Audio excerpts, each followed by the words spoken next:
حضرت موسیٰ علیہ السلام اور قارون کا انجام۔ قرآن پاک سے ماخوذ حضرت موسیٰ علیہ السلام اور قارون کا انجام۔ ظالم بادشاہ فرعون کے دربار میں ایک آدمی تھا، اس کا نام قارون تھا۔ وہ حضرت موسیٰ علیہ السلام کا رشتہ دار تھا، لیکن اللہ تعالیٰ کا نافرمان اور سرکش تھا۔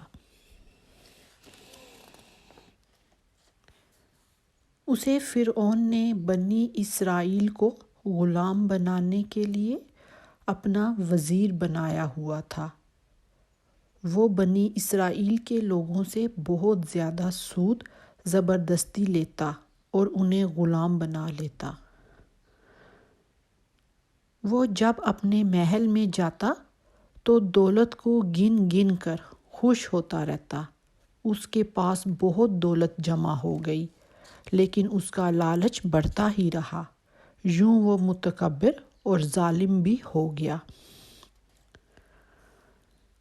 قارون نے دولت جمع کر کے سونے اور جواہرات سے کئی بڑے بڑے صندوق بھر لیے تھے،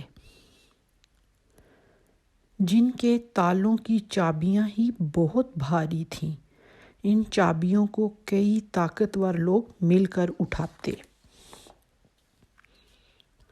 حضرت موسیٰ علیہ السلام نے ہمیشہ دولت کے لالچ سے قارون کو روکا۔ وہ کہتے کہ ظلم سے فساد پیدا ہوتا ہے، اللہ تعالیٰ ایسے شخص کو معاف نہیں کرتے۔ لیکن قارون پر حضرت موسیٰ علیہ السلام کے سمجھانے کا کوئی اثر نہ ہوتا۔ قارون عیش کی زندگی گزارتا، جبکہ بنی اسرائیل کے اکثر لوگ اس کی وجہ سے غریب ہو کر غلام بن گئے۔ وہ چلچلاتی دھوپ میں محنت کرنے پر مجبور ہو گئے۔ حضرت موسیٰ علیہ السلام قارون کو سمجھاتے کہ خبردار، یاد رکھو، دولت اللہ کی طرف سے آزمائش ہوتی ہے۔ اللہ تعالیٰ دیکھ رہے ہیں کہ کیا تم حلال کمائی کرتے ہو، کیا تم اللہ کا شکر ادا کرتے ہو، کیا تم غریبوں کے لیے خیرات کرتے ہو۔ قارون حضرت موسیٰ علیہ السلام کی بات ہی نہ سنتا۔ وہ اپنے قیمتی جواہرات اور زیورات پہن کر اتراتا پھرتا۔ یہ زیورات وہ اپنی شان دکھانے کے لیے پہنے رکھتا۔ وہ اکڑ کر کہتا، یہ دولت میں نے اپنی عقل سے کمائی ہے، غریبوں کو کیوں دوں۔ حضرت موسیٰ علیہ السلام نے قارون کو اللہ کے وہ عذاب یاد دلائے جو پہلے زمانے میں اللہ کے نافرمان لوگوں پر آئے تھے، لیکن اس پر کوئی اثر نہ ہوا۔ بنی اسرائیل کے کچھ لوگ قارون کی آن بان دیکھ کر بہت رشک کرتے، لیکن ایمان والے لوگ سمجھ گئے کہ اللہ کا انعام صرف اسی کو ملتا ہے جو اللہ کا حکم مانے اور تکبر نہ کرے۔